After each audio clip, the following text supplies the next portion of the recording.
se supone que Estados Unidos a partir de las 11 va a controlar la dinámica del estrecho de Hormuz. Así lo dijo Trump después de que fracasaran el viernes las negociaciones de paz allí en la capital Islamabad entre los Estados Unidos y los representantes de Irán. Interesante esto de que las conversaciones de paz son en cuartos separados en general, con un intérprete que va y viene, un interlocutor que va y viene, pero esta vez había una muestra de buena voluntad y las partes estaban cara a cara. No se pusieron de acuerdo, no sirvió para que se pusieran de acuerdo, por eso el mundo está en un estado de latencia, palpitando que algo puede volver a suceder de un momento a otro. Israel ayer, el fin de semana, volvió a bombardear Líbano de una manera bastante descomunal, con cientos de civiles muertos en el ataque. Donald Trump se está peleando hoy con la OTAN y con el Papa. Este es un poco, él está tirándole con todo al Papa, está diciendo, ustedes los de la OTAN no estuvieron cuando los necesitamos, ya veremos cómo revisamos esto. Digo, todas estas fichas sueltas conforman un escenario que tiene una repercusión directa en el precio del barril del petróleo.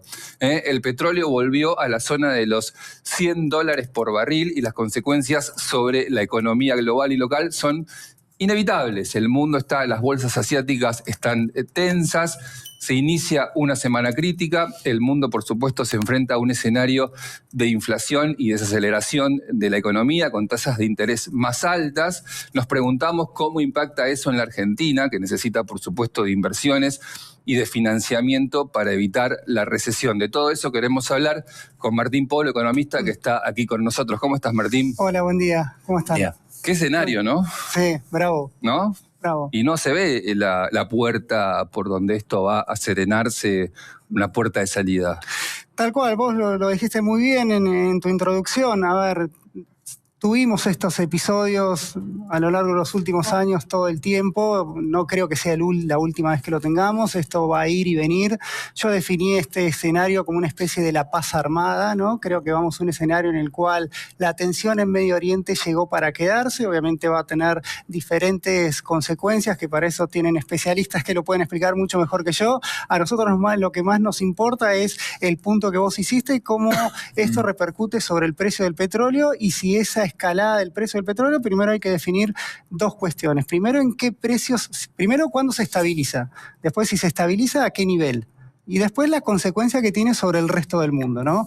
Entonces, esas son las variables que vamos siguiendo. Es precio del petróleo, impacto en los precios, no tanto en la inflación. Ahí hay un tema de si el precio del petróleo genera inflación. Lo que te genera el precio del petróleo es un cambio de precios relativos que tenemos que ver cómo te impacta después en el equilibrio general. Pero a la luz de los resultados, el temor es que esta suba del precio del petróleo te genere una presión de precios muy fuerte en el cual los bancos centrales tengan que empezar a subir las tasas de interés, y todo eso como para enfriar el proceso de suba de precios, ¿no? Y eso tiene consecuencias sobre el nivel de actividad. Eso, si querés, es el escenario que puede pasar. Después, como que siempre vemos, es cuánto de eso ya estaba priceado, ¿no? Y lo que tenemos que ver es cuánto de estos zigzagueos que tiene el precio del petróleo impactan en el mercado. Es decir, cuál es el precio del petróleo que el mercado está más o menos descontando para los próximos meses. Esa es la clave. Y dentro de esa clave lo que tenés es cómo cambió ese escenario base del mundo respecto a cómo estaba previo al conflicto. Pensá que si vos hablábamos hace 2 meses atrás, el escenario para el petróleo era un petróleo a $50, 55, básicamente porque íbamos a un escenario de sobreoferta mundial de petróleo. Tenías la OPEP que seguía produciendo, una economía que ya está con cierta transición energética y la demanda un poquito más débil. Entonces, todo eso era, el escenario del mundo era precios del petróleo bajando. El año pasado ya bajó 20% el precio del petróleo, y con el precio del petróleo bajando, los bancos centrales mucho más relajados, porque toda esta presión de precios que tenés ahora no la tenías. Incluso jugando a favor era la expectativa de decir cuántas veces la Fed va a bajar la tasa. Entonces todos los escenarios era cuánto mejor vamos a estar. Sí. Ahora cambiamos a cuánto peor podemos estar, no solo de ese escenario base, sino del año pasado. Ahora, quería pasar un poquito primero por el escenario global, pero ya que hablas de la tasa, vamos a lo local. Argentina tiene el enorme desafío de tener que conseguir financiamiento este año y sobre todo el año que viene, que además es un año electoral donde sabemos siempre que es difícil. Con una tasa de interés más alta, ¿puede quedarle cerrado el mercado internacional a la Argentina? A ver, ahí hay dos aspectos. Primero, lo que hace Argentina para bajar su costo de financiamiento, ¿no? ¿Cuáles son las tareas que puede hacer Argentina? Y después el resto, ¿cómo está el mundo? Las tasas de interés en el mundo todavía no se dispararon. Si vos ves la particularidad que de lo que estamos aprendiendo de esta volatilidad que tuvimos en los últimos 2 meses es suba el precio del petróleo, sí, pero después algo de caída de las acciones. Fíjate que los mercados no se derrumbaron. Claro. Las monedas no es que el dólar se fue a la estratosfera y las monedas se recontra debilitaron. No está pasando eso. Hoy lo que está teniendo es un efecto, si querés, más concentrado en el mercado energético. Todavía las esquirlas de esos no impactaron mucho en las demás variables. Entonces, en ese sentido, vos tenés, Cecilia, que las tasas de interés no se fueron a la estratosfera como otros periodos. Entonces, eso es una buena noticia. A ver, te lo ponemos con nombre y apellido. La tasa a 10 años de Estados Unidos se quedó ahí en 4.30, 4.20, va zigzagueando, ¿no? Entonces no es que se te fue a 5 o 6. El riesgo emergente venía muy bien, venía muy cómodo, tuvo cierta pausa, pero no se te fue al diablo, por eso es lo que te quiero decir. Así que por el momento ese escenario para Argentina sigue dependiendo de lo que puede hacer por sí misma, que es lo que llamamos bajar el spread. ¿Cuánto paga Argentina respecto a sus países comparables?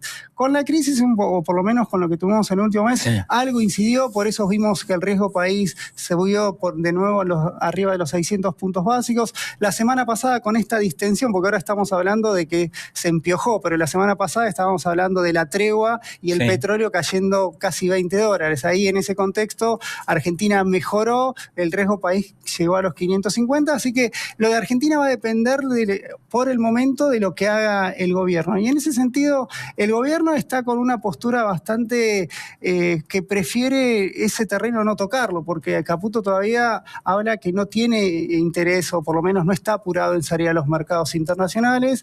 Mientras vaya piloteando los vencimientos, están cómodos así. Pero sí, obviamente es un desafío que el año que viene vencen mucha deuda. Ya este año también está venciendo, la situación en las reservas sigue siendo, no te digo crítica, pero sigue siendo un factor de tensión. Así que, obviamente, si va para peor, obviamente Argentina en eso va a tener que tomar cartas en el asunto. Hablabas 60 días, hace 60 días decías cuánto más barato va a estar y hoy estamos, ¿no?, por encima de 100. ¿Cuánto más caro va a estar? ¿Cuánto más caro? Sí. Vengo a la economía real acá. Sí. La persona que tiene una empresa, tiene 100, 150, 200 empleados, que tiene que refinanciar alguna deuda que tomó para algún tipo de producción y demás. Tomar decisiones hoy, pues más allá del contexto internacional, la tiene que tomar. O sea, por vencimientos que tenga la empresa. ¿Dónde se para? Bueno, como siempre, la incertidumbre está. Si me preguntás, no es, que el petróleo esté a 100 y esté zigzagueando en estos niveles, lo importante es que no se vaya a 150. O sea, que esté, más o menos el mercado ya tiene digerido que esta situación va a continuar, $100, 120, vamos a ver, 190. Lo importante, en principio, lo que más seguro estamos es que no va a volver a los 65 que estaba previo al conflicto. Se va a quedar alto, decís. Se va a quedar alto y probablemente tengas 3 meses o lo que está viendo en el mercado es cuánto puede durar esta tensión, pero nadie está apuntando a que esta fallida negociación que hubo el fin de semana colapse, en el sentido, en algún momento, algún punto de encuentro, a ver, la voluntad, vos lo dijiste muy bien, hubo gesto de buena voluntad, negociar cara a cara, o sea, no vamos a un escenario, al menos, ojalá no nos equivoquemos, pero de tercera guerra mundial, ni muchas cosas, ni mucho peor. Te hago un punto ahí, dijiste vos, la paz armada. Te hago un contrapunto que podría ser la hostilidad consolidada. También, sí. La amenaza hoy de Irán es: se mueven barcos en el estrecho de Hormuz y voy a bombardear todos los puertos. Sí. Eso como primer dato. Después hay una gran incertidumbre acerca de cómo Trump va a abrir la posibilidad de que ese nudo, ¿no?, que es la gran estrategia bélica de Irán, que es una estrategia de guerra fenomenal, si uno la quiere leer en términos de plan táctico, ¿no es cierto? Política, táctica. Nada garantiza de que el precio del barril no vaya a seguir subiendo, y por ahora nada garantiza de que esta situación se descomprima. O O sea, todos los elementos que existen hoy son de mayor tensión. Sí. Entonces voy a decir, $150 el barril, ojalá que no pase de ahí. Pero ¿hay algún elemento para decir que de ahí no va a pasar? Los elementos indican... Sí, estoy pesimista en la lectura. Mira, bueno, Después del fin de semana. todo ese pesimismo lo tenés en que el precio del petróleo subió un montón. Claro. Es decir, no es que pasaron todas estas cosas que vos bien comentás y al mismo tiempo sí uno ve todo lo que se ha bombardeado, el costo económico que va a tener esto, no solo para Irán, sino también para los países limítrofes, cómo se están ahí tirando con todo. Eso uno desde la frialdad de los números es como decir, bueno, el mercado ya como que está un poco descontado, por eso el precio del petróleo casi subió un 60%. O sea, claro, el precio te está diciendo esa crisis. Yo cuando digo el concepto de la paz armada es que el mercado se va consolidando a que tiene que estar con el cuchillo entre los dientes todo el tiempo. todo el tiempo. No va a tener esta distensión que se esperaba hasta hace 3 meses atrás. Ojo, el año pasado tuvimos, el año pasado tuvimos este bombardeo que hizo Estados Unidos con Israel a las plantas nucleares los 12 días. Los 12, y no pasó nada. En el sentido del mercado siguió volando, en el sentido no, digamos, yo te hablo desde la frialdad de cómo reaccionan los inversores a cada escenario, como que decir, a ver, en Hormuz, ¿se define el mundo? No, el Hormuz quizás sea testigo de algo más amplio que está pasando, que es esta guerra fría, si querés, entre Estados Unidos y China. Obviamente, si hoy nos enfocamos en Hormuz, mañana quizás en el canal de Suez, mañana en todas esas cuestiones geopolíticas testigo que pueden influir, creo que va a pasar de castaño a oscuro mucho más y la tensión esta que tenemos en Hormuz la tenemos en Taiwán. Claro. ¿No? Entonces, eso es un poco lo que está viendo el mercado. El mercado le pone precio a todas esas malas noticias. Y el precio que le puso a esa mala noticia de patear las negociaciones o no haber encontrado la solución es que hoy el petróleo esté subiendo un 7%. Está a 105. Ojo, cuando antes de ponerse a hablar estaba en 120. Bajó a 95. Bueno, ahora está en 105. Fíjate que no vamos a los extremos. No estamos en los extremos, ya te digo, por ahora, ¿no? Porque yo antes de entrar acá, primero me fijé, bueno, ¿qué está pasando? Digamos, sí, a ver si estoy diciendo todo esto ya es viejo, ¿no? Entonces, te hago una pregunta en ese sentido, porque uno lo que está diciendo puede ser viejo en 5 minutos. La semana pasada, si no me equivoco, empezamos con Estados Unidos amenazando, o nos ponemos de acuerdo, o hay un acercamiento, o vamos a hacer un desastre en Irán. Irán no queriendo, después Pakistán intercediendo, un posible acuerdo, bueno, parece que sí, Israel bombardea. Todo el tiempo hay información nueva, los mercados responden igual de rápido, o sea, suben y bajan o sea, con ese nivel de reacción, o en algún momento se acomodan y dicen, bueno, tampoco es tan creíble. Y pasa de todo. A ver, vos cuando uno lo mira, el mercado siempre está operando porque siempre tenés noticias nuevas. Entonces eso lo tenés que evaluar, lo tenés que ponerle un precio a ver cómo te incide eso en lo que vos estás pensando, ¿no? Porque, como te dije, vos antes del conflicto estabas en petróleo a 60, se te fue a 120. Previo el jueves, el miércoles estaba a 120, ¿no? Y después bajó a 95 y ahora está en 107. Es decir, nadie tiene la bola de cristal para dónde se Pero en un termina. escenario como el que planteaba recién Gonzalo, por ejemplo, en donde, bueno, esto se instala. Y empezamos a vivir con esto instalado, como fue con Rusia-Ucrania. No terminó el conflicto, que los primeros 2 meses, todo el tiempo hablábamos de esto y de cómo impactaba, pero en algún momento se establece. Se acomoda. Se acomoda. ¿Qué es lo que pasa con el mercado a eso? Y el mercado se acomoda a esa nueva realidad, ¿no? También el mundo continúa. A ver, ¿qué te puedo decir? Con el efecto Rusia, a ver, se le cerraron todas las puertas de exportaciones a Rusia y uno decía, bueno, un jugador clave en el mercado energético que lo sacan, bueno, ¿quién va a ofrecer todas esas cosas, ¿no? Y después de la noticia, bueno, Rusia acordó con India, encontró la forma de empezar a dar esa oferta que el mercado pensaba que no estaba y estuvo, ¿no? Entonces ahora vos me decís, ¿cuál puede ser la buena noticia? Más allá de que sigan pateando el tablero de negociaciones. Bueno, que encuentren, primero que Arabia Saudita encuentre una forma para evitar el estrecho de Hormuz y te saque el petróleo por otro lado. El mundo también se va readaptando. Es un juego de ajedrez en que no nos ponemos a llorar y decir, uy, nos vamos a morir todos. Encuentran la forma de de canalizar la cuestión. Al mismo tiempo también tenés que el resto de los países, y también incluso esto para Argentina es una oportunidad, por el estrecho de Hormuz es muy importante, es clave, pero pasa el 20% del petróleo. ¿Qué te quiero decir? El 80% no pasa por ahí y gran parte de eso también está entre Estados Unidos y América Latina. También tiene esa ventaja, ¿no? Entonces, te pregunto sobre eso, Martín, porque hablamos del impacto sobre el gobierno. Ahora, en Argentina también en estos meses debería definirse inversiones muy importantes y significativas, muchas vinculadas al sector energético.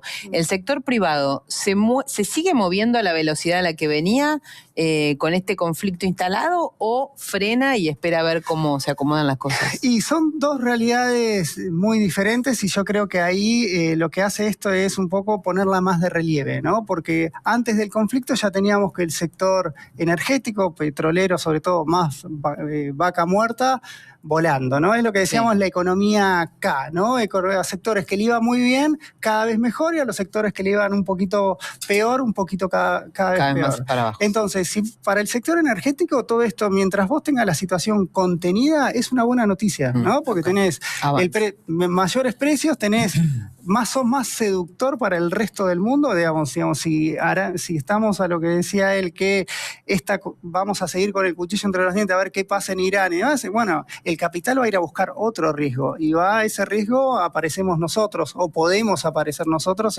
como una alternativa. Obviamente son procesos un poquito más largos, pero es una oportunidad. Así que si querés, para el sector privado energético es una buena noticia, ¿no? Saco lo frío. No hay que aclarar lo que es obvio. Puede ser una buena noticia. Para el resto de los sectores, bueno, para la persona de a pie va a estar preocupada por el precio de la nafta. Claro. Obviamente, la semana pasada, cuando el precio del petróleo automáticamente pasó de 120 a 90, decíamos, entonces la inflación de abril, que la nafta ahora no nos va a empujar tanto, bueno, ahora volvemos a que nos puede poner unas décimas más. Así que para el consumo es una noticia mucho más tensa.